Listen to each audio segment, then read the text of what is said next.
part of the Earglue Media family of podcasts.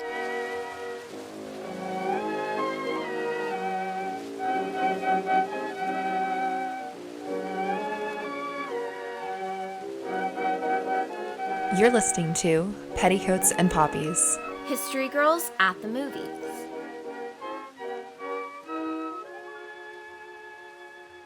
Welcome to Petticoats and Poppies, History Girls at the Movies. We're your hosts, Maggie and Nicole.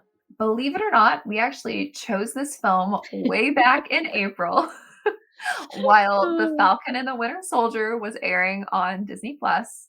And seeing as Joyeux Noël is a favorite of both Nicole and I, we thought it was the perfect film to talk about the holiday season. So, Joyeux Noël premiered at the 2005 Cannes Film Festival. It was directed by French film director Christian Carillon, and it stars, and I'm so sorry for the pronunciations I'm about to do. It stars Benno Furman, Guillaume Canet, Daniel Bruhl, Diane Kruger, Gary Lewis, and Alex Ferns.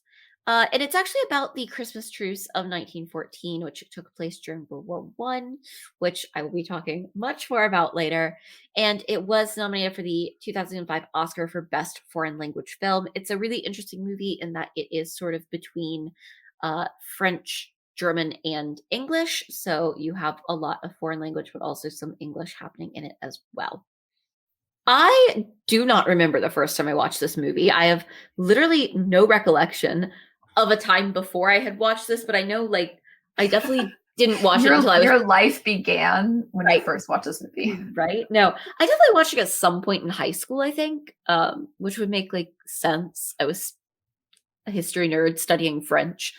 But I can say there are only 3 movies that I personally own on DVD whenever it comes to Christmas movies.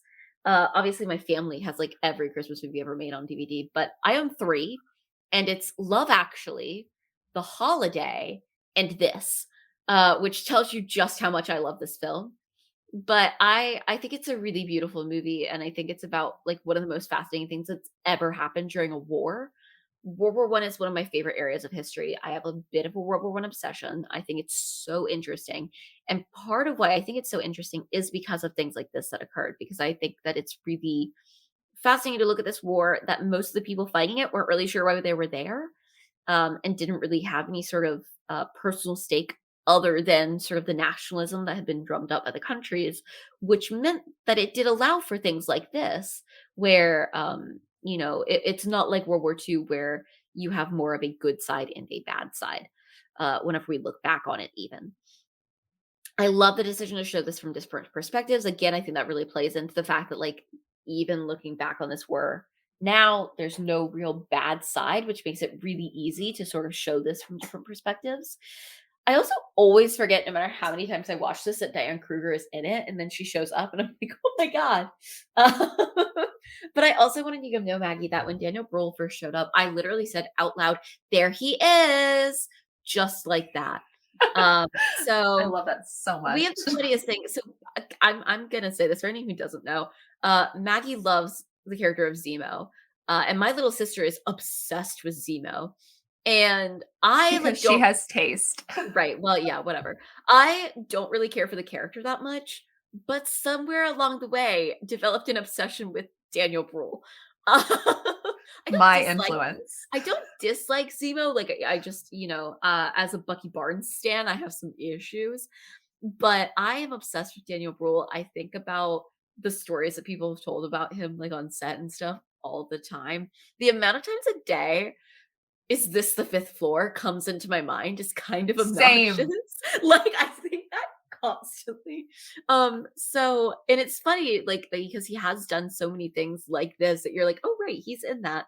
Um, and I think he's fantastic in this movie. So I was really excited back whenever we were watching Falcon and the Winter Soldier. I was like, Maggie, I know what we need to do for the Christmas episode. So here's our official Christmas episode. I'm very excited because also selfishly, like, it lets Maggie see one of her favorite actors, and it lets me talk about my favorite war. So it's a win-win. Yes. Now, unlike Nicole, I actually remember exactly when I first saw this movie, I saw it my freshman year of college, which would have been 2011. I got a bootleg of it. I downloaded it offline.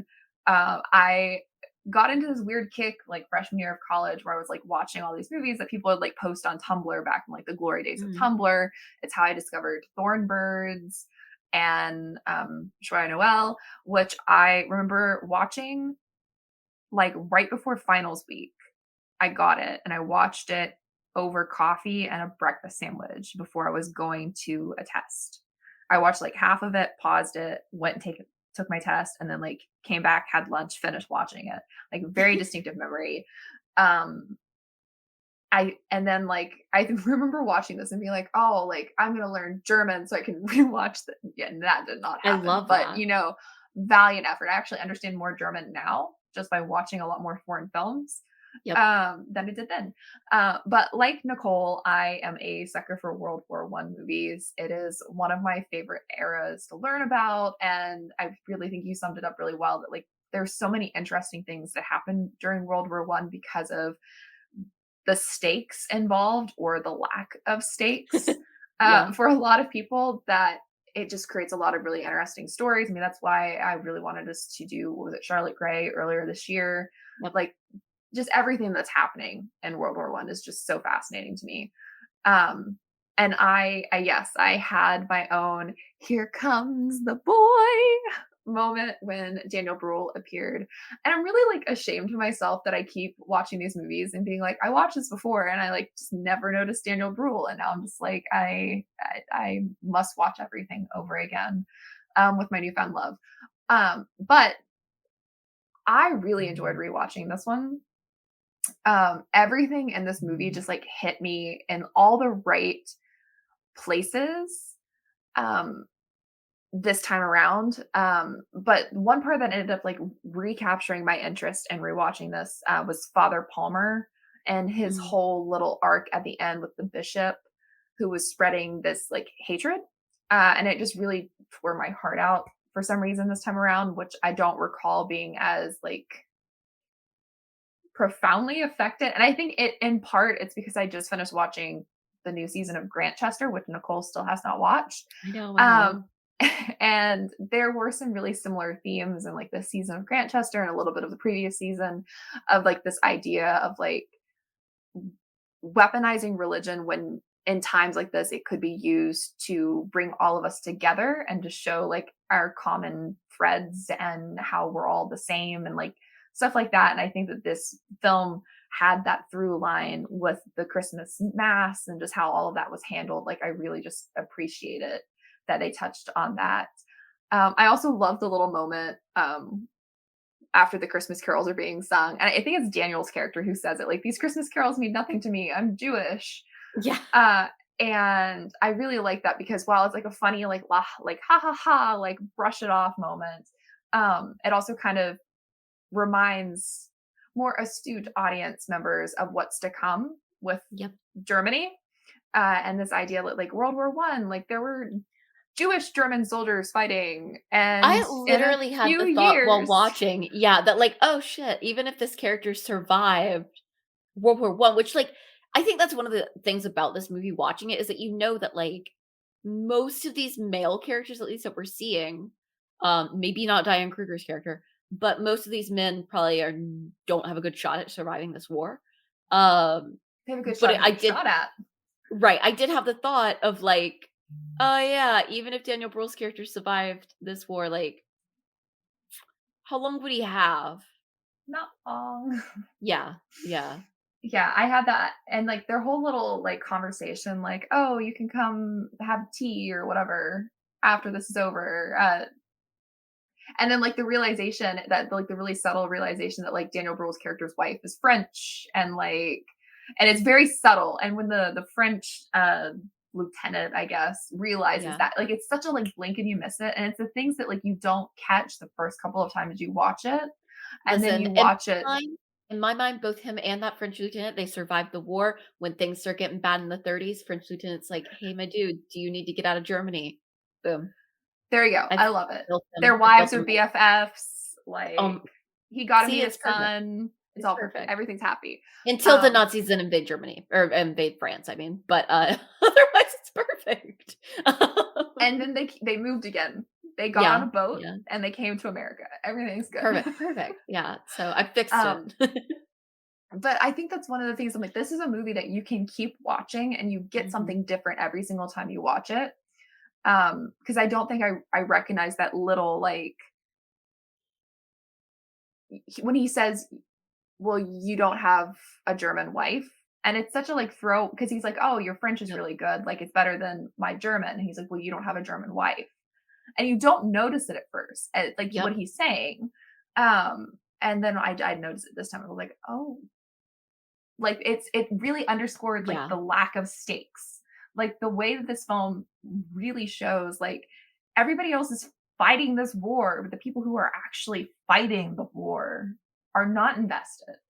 And I just thought it felt timely with just how the world is right now.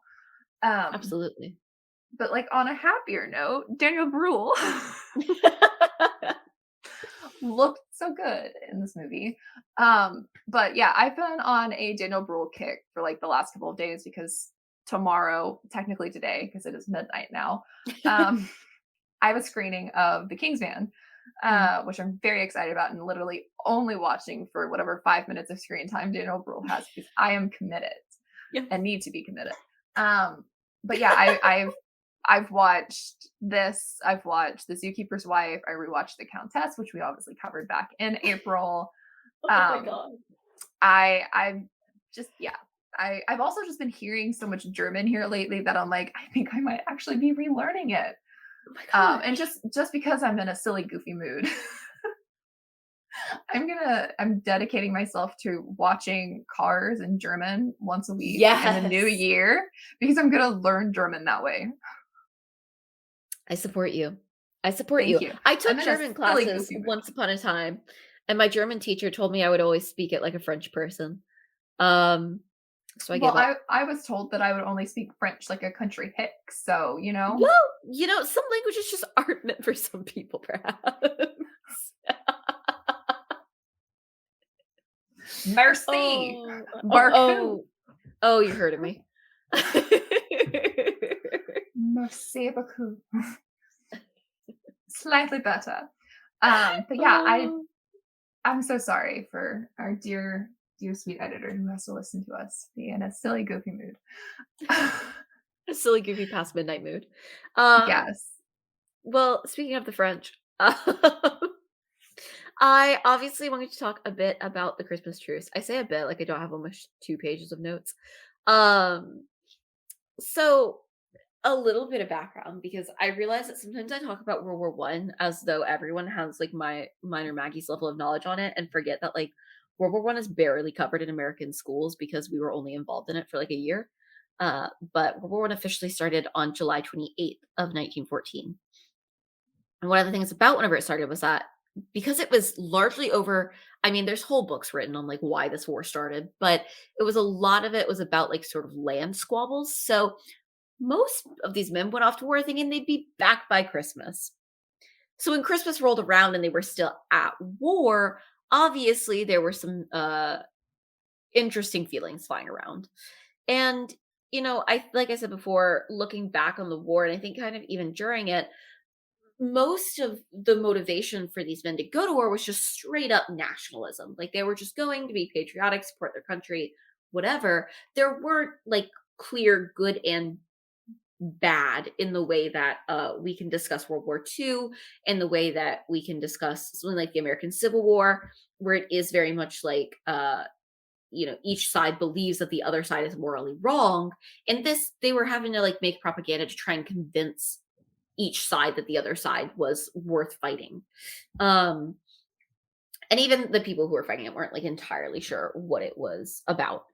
But I think that leaves a truce between these men more open to happening and also lends itself really well to a film like this one. And also, by Christmas of 1914, the World War One that we sort of think about was not really happening yet. Like the massive gas attacks, The, heavy artillery weren't as much a thing yet. They're sort of in these trenches. All of that technology is still being developed.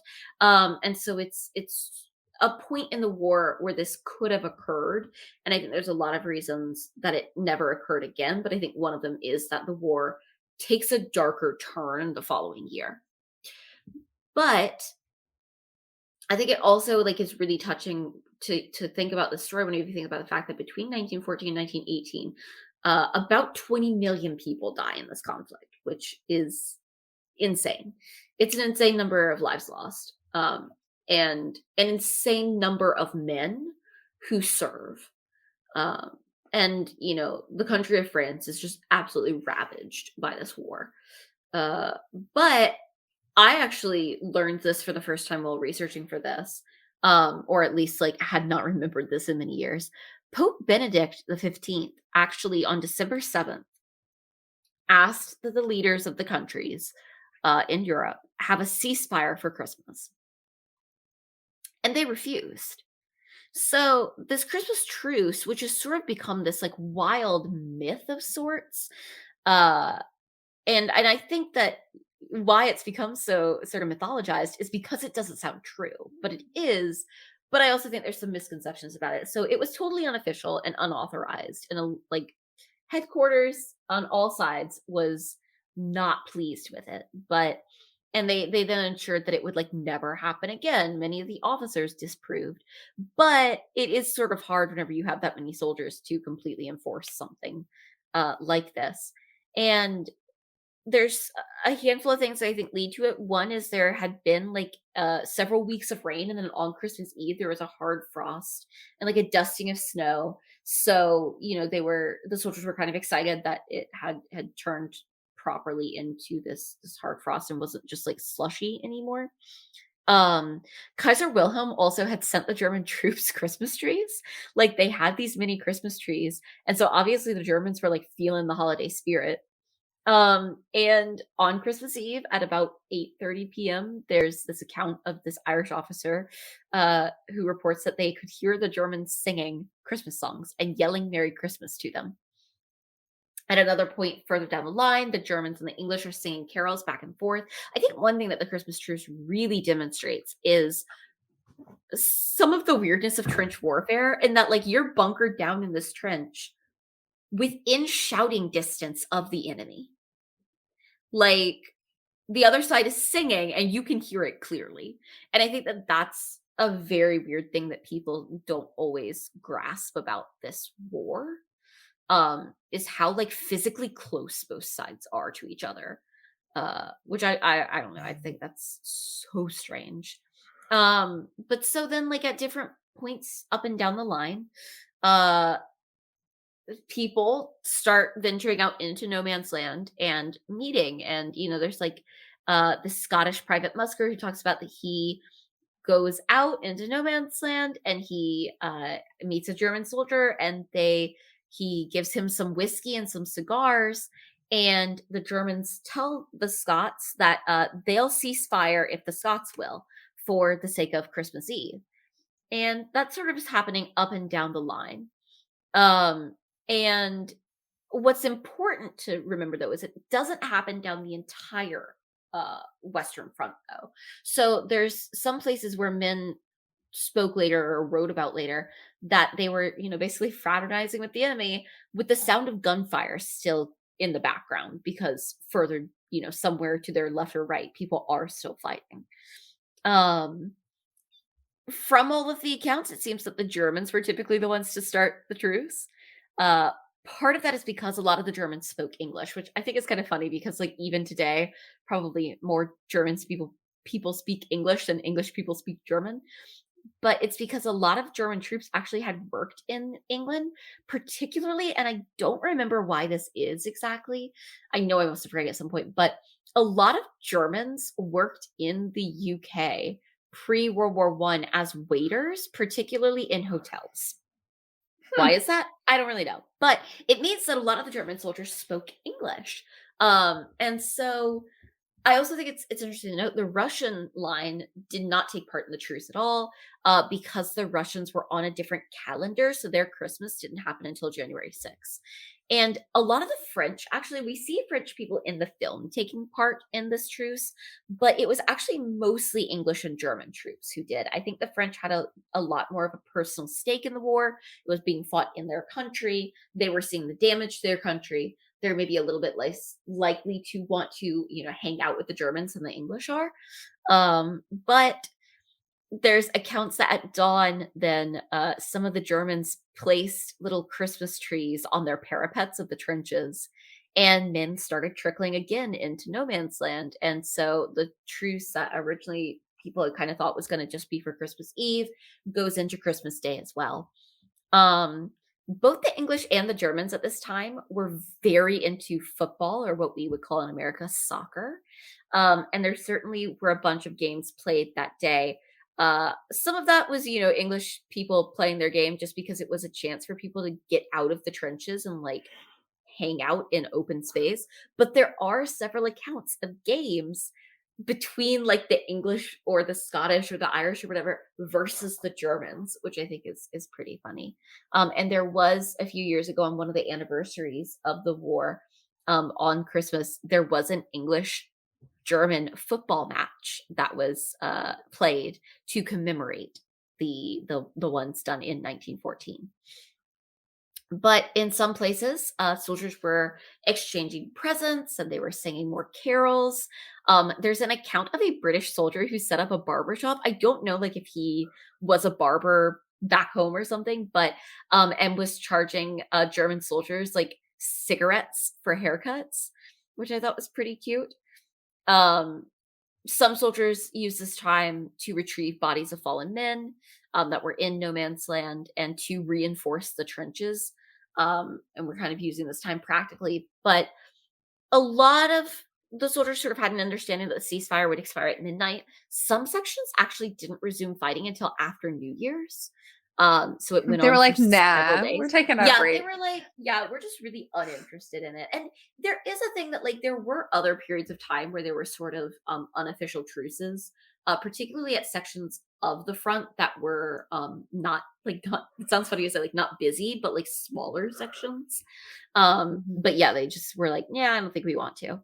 But what's interesting is that stories of the Christmas truce were suppressed until decades later. We do have accounts of it in soldiers' letters home because they weren't censored at this point in the war the way that they would be later.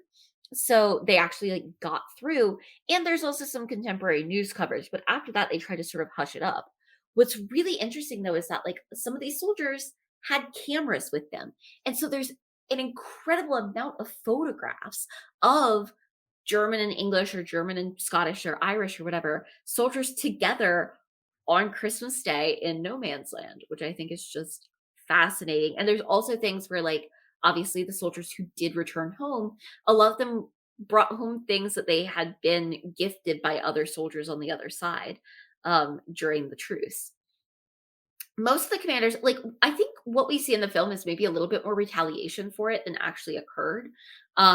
Most of the commanders let what occurred slide, knowing that, like, it's a little bit difficult to punish large amounts of soldiers at once, particularly whenever you need soldiers to fight the war that you're fighting. And nobody was court-martialed for it, but um, they did really take pains to ensure that it never happened again. It's also important to note not everybody was sort of on board for it, as we see in the film as well. There's a character who is sort of uh, not pleased with the fact that it's happening. And there was a young German soldier who was about 25 years old, I believe, who said that the truce, he said something to the effect of like, have we no German sense of honor? And he was really upset that it had occurred. And that soldier's name is Adolf Hitler. Womp womp. Yeah, so that's a fun anecdote. But Carrie Ann, the director of this movie, actually stayed like fairly true to the real stories. The characters that we see are, for the most part, entirely fictional, or then we do have a sort of fictionalized version of a character. But he was really inspired by the actual stories that he read about. And what I think is interesting is he grew up in France, and where he grew up, I was reading, they had a lot of like unexploded shells from World War I that people would find. And so it was something that was his knowledge of the war sort of played a large part in his childhood, even though obviously it had been over for decades. But even he had never heard of the Christmas truce until he was an adult, and only sort of in the past couple of decades has more started to be published and written about with this as people have uncovered more and more of it. Um, One change is that there really was a cat that like crossed the lines and that all sides sort of claimed. But it actually was killed.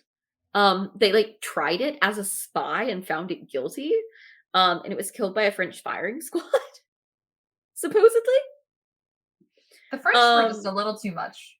A little too Yeah, much. yeah, but, apparently there was gonna be supposedly, that's one thing I read, so there was gonna be a scene like that in the movie, but the extras, said that they weren't comfortable doing that, and so, the director, Carrie was like, "That's fine, we don't need to do that."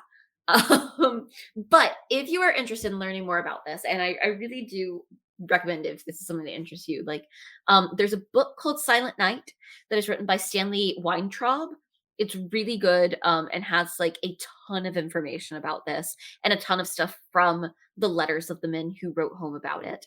And there's also some really cool information on the Imperial War Museum's website about this. They even have, like, a really nice 12-minute long video that has, some excerpts from letters and a bunch of photos, from it.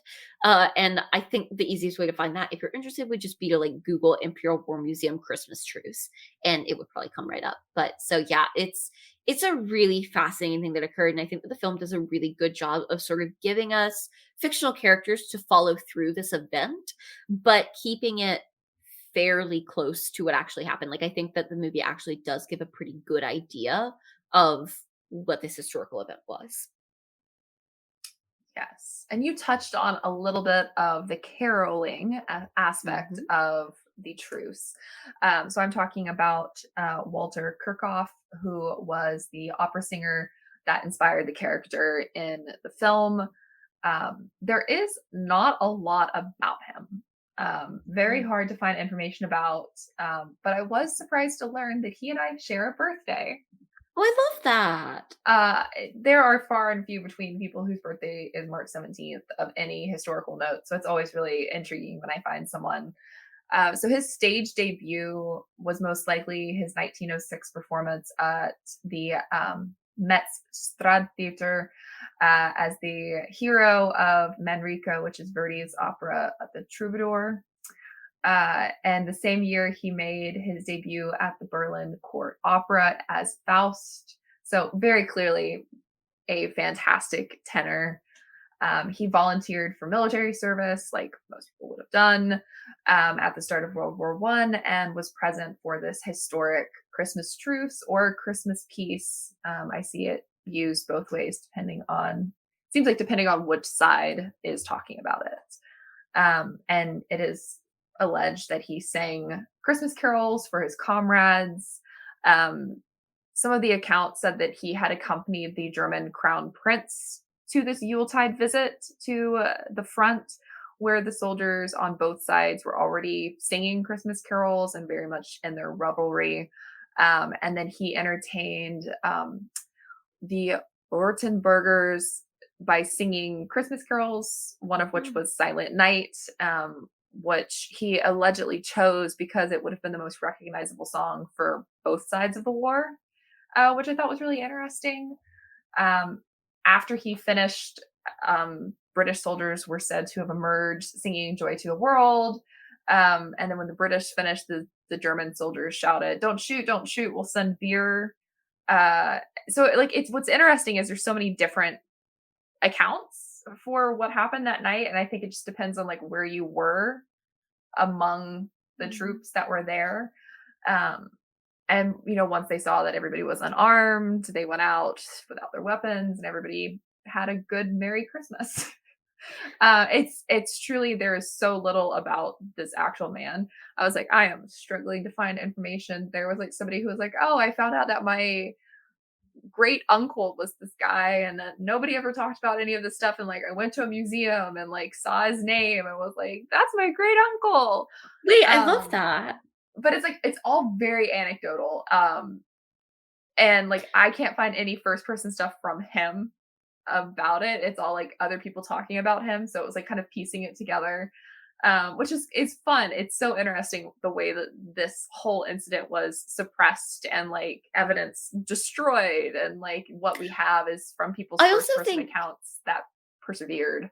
it's interesting too because I think that like whenever you are studying this sort of period, you often find, and whether you're studying the war or just this period in general, I have run into the issue before where like things aren't always digitized yet because Yep. it's often not a priority for people. And I think you find that particularly within the US with this period, because Americans don't really care about World War One. No, Um, even though except for like you and I. right, literally.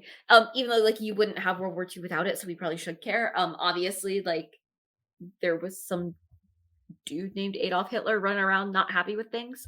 Um, talk about the freaking German sense of honor. I think like the reason I wanted to include that is because I think like Adolf Hitler being mad about a Christmas truce because it like he senses some issue with the German sense of honor literally leads straight into his later like fascist ideas and like the whole German nationalism and all of that. Like there's seeds already there. Um but it is an issue in that like a lot of these things are not the priority.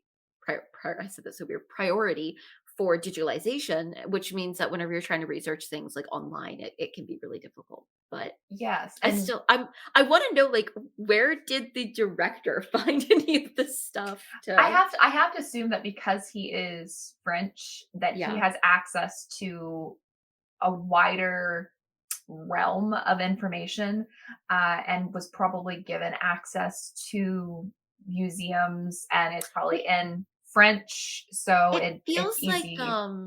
maybe it's the sort of thing where he was doing other research in like archives or something Yeah, for the movie and came across this guy and was like, oh hey, I can make a yeah. character based on that. Because like a lot of the stuff that I found on him was Mhm. on German websites, Mhm. and Mhm. they were not translating well, and like Yep. Yep. I can read a little bit, but not enough to like fully understand. There's stuff about his like experience as an opera singer, but it's not in English and it doesn't Yeah. translate well on Google Translate. And like I had my mom read a few things to me, but it Yeah. was like it Yeah. wasn't stuff that I thought would be super interesting. Yep. Like I did learn a few things about like his life after the war. Like he got married to this German actress named Flakina von Plate, but they only were married for 5 years. Mm. I don't know what happened there. It was in Yeah. German. I don't know. Yeah. And then he ended up actually giving up his singing career in the mid 1930s, and he worked as Mm. a singing teacher instead at the Kleinworth Oh. Scharfina Conservatory in Berlin. And then Mm. I believe he died in the 1950s. I did not put his death date down. But while I was researching this, I ended up researching the person who I assume is the inspiration for Father Palmer. Um, I like obviously he's a fictional character, but with my interest in it, I was like, I need to figure out who like the actual priest was that inspired Carrie Ann to write this. I actually ended up finding an article on the Irish Times, which is like my favorite UK newspaper to go to when I'm looking for anything historical, because anytime that there is a notable event in history that has like an anniversary, they do incredible coverage. So I highly recommend the Irish Times. Hmm. But on the 100th anniversary back in 2014, they had published an article dealing about this diary that had been written by the Irish Catholic priest Edward Dowling, who went by Ned. And in his diary, he wrote, "The enemy came out from his lair and sung out to us, while our fellows were not behindhand in showing the same friendly spirit." He also went on to say that the Mass on Christmas morning was held at a makeshift altar in an abandoned farm that the Irish troops had been occupying. And from the early morning, the Irish soldiers were forming up in the courtyard, white with the frost. And they had been relieved from the trenches only yesterday. So, with no time for confession, he gave a general absolution before Mass, and no real sermon was given except for a few words of greeting. For it was cold standing there bareheaded, and the communions took a long time. Hmm. Which I thought was like really like they tried to have like a legitimate like mass, and it's just based Yeah. on the information that was kind of talked about, it seems like that everybody participated. Hmm. Just like the movie depicts. So Yeah. everyone just like Yeah. comes and is like, okay, we're gonna do this. And so I feel like this diary entry and some of the descriptions that Dowling gives must have been what inspired that particular scene, because it seemed to match pretty close. Absolutely. And I And think, again, that sort of goes to show that, like, while everything in the film is, like, fictionalized and whatever, it definitely feels like they were pulling from real stories for everything that was put into the film. oh yeah, and I think that I found where the inspiration was for the bishop, who was such a Mm. nasty piece of work to Palmer, because I found a thing from like 2000, I think.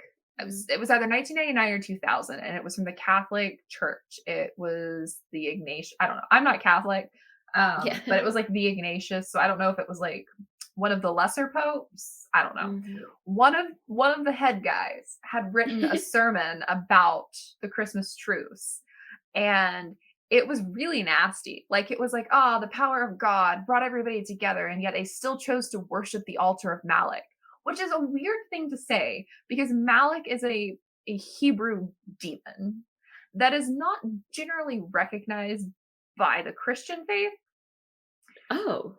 Um, and I was like, is this some anti-Semitism here? Because like just like the Yeah. usage of that, and it was like a really weird. It was like the sermon that went out to like all of the Catholic parishes or whatever Oh, in that's like odd. 1999 or 2000, and it was a really weird condemnation of being like, oh, it was so great that everybody got together and had this Christmas truce, and they all had mass, but they're all still going to hell. Is basically what he said because they wouldn't stop.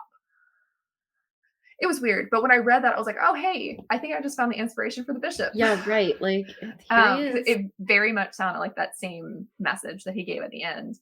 Oh, that's But yeah, wild. it was interesting. I definitely wish that there was more information about this period, like, easily Mhm. accessible, because I was really, like, scraping the bottom of the barrel trying to find information that I could read that was in English. Yep. Um, Yep. do better, English speaking countries, do better.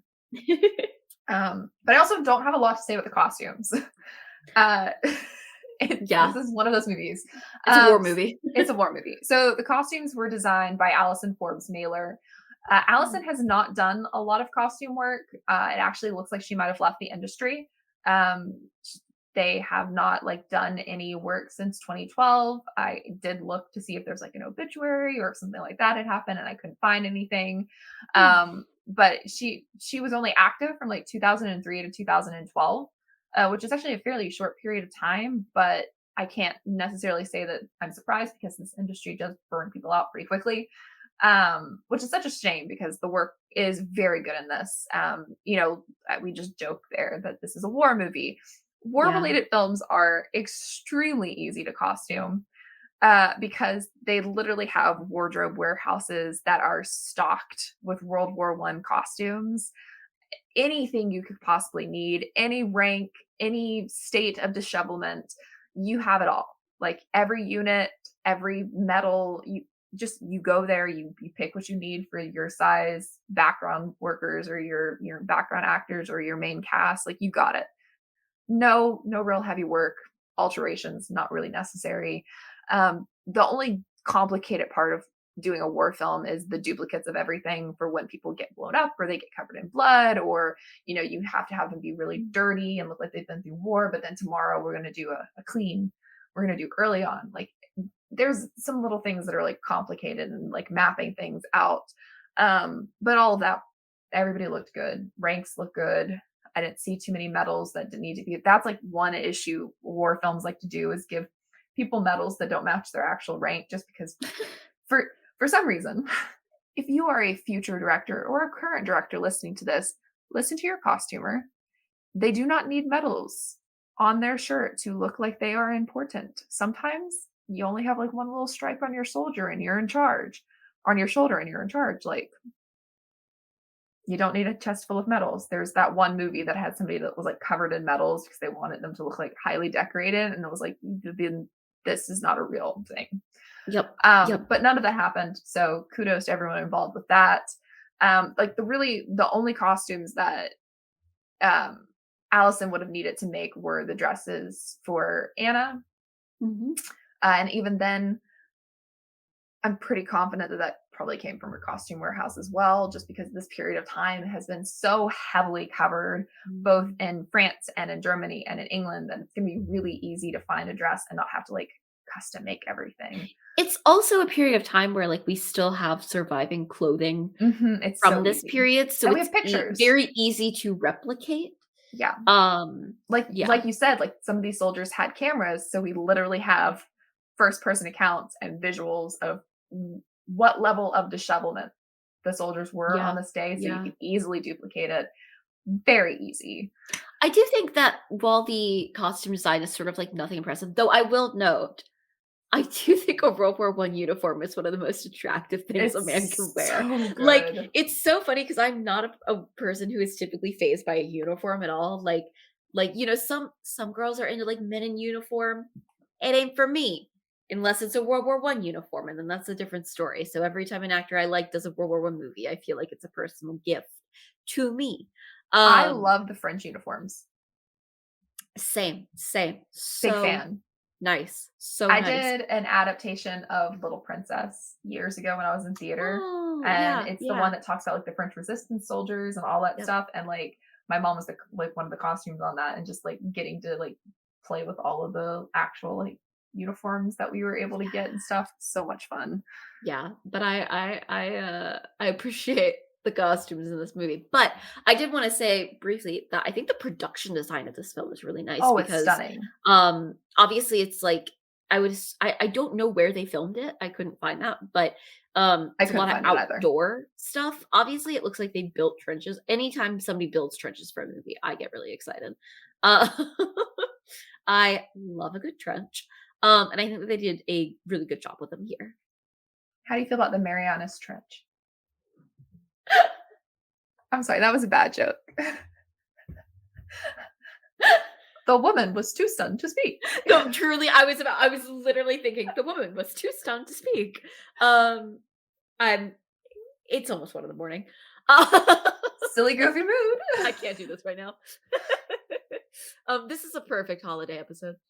But yeah, I just wanted to shout that out because I do think that like they do a good job with the churches in this, and again, like this is I feel like I'm a broken record on this episode. Me just being like, oh, I love World War One movies. Somebody asked me how much I love 1917, and How much it's a did you lot. love 1917? So much. Starts crying. But yeah, is there anything else that you wanted to say before I Daniel outro Bruhl us? looks really pretty in this, and Nice. this is the one time that I don't have to be like, let me completely cover the uniform. Yeah, there's no like insignia on it that you're trying to not see. Yes, I'm like Um, not trying not to not see. Oh no, I'm I didn't very even very mean to do punny. that. I'm so sorry, but I just want to make a plea to Hollywood. Just because they're German, they don't have to play Nazis. True. Like, True. I will write the content for you. Yeah. Give me Honestly, a German cast, and I'll just write like a fun rom com. or another World War One movie. I mean, Uh, yeah, well, we can have I'll write a Germans. World War One rom com. There we go. That's what I want, actually. That's what I want. But yeah, so this will be our last episode before the holidays. So I also want to say to everyone who celebrates, Merry Christmas. And thank you all for, sticking around with us for Our silly another goofy moods. another year of us most of the time being in a silly goofy mood while we talk about history. But like I said, thank you so much for joining us in our 37th episode about Exciting. Joyeux Noël, which is available to rent on Amazon Prime Video and several other streaming sites. We would love to hear from you on social media and to hear what you think of Joyeux Nouvelle. You can find us on social media at HGATM Podcast on Twitter, Instagram, and Facebook. You can find Maggie over at Maggie of the Town, and I am at Nicole Ackman 16. You can listen to our podcast on Spotify, Apple Podcasts, the Earglue Media website, and as always, Audible. If you like what you hear, don't forget to leave us a rating over on Apple Podcasts or on Podchaser. Every few episodes, we'll be reading our reviews, so be sure to leave one if you would like to be featured. We'll be back soon with another episode as we continue to look at period films from a history and film perspective. Happy holidays. Happy holidays.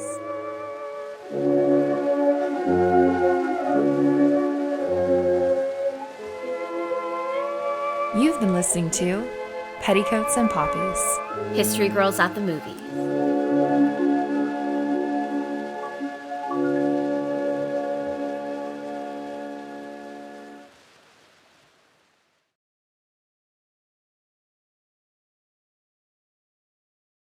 Shwaya. Oh, right, my notes. I should Is that get correct? those. Joyeux. Shwaya? Joyeux. Shwaya? Joyeux. Shwaya? Joyeux. Shwaya? Mhm. Okay.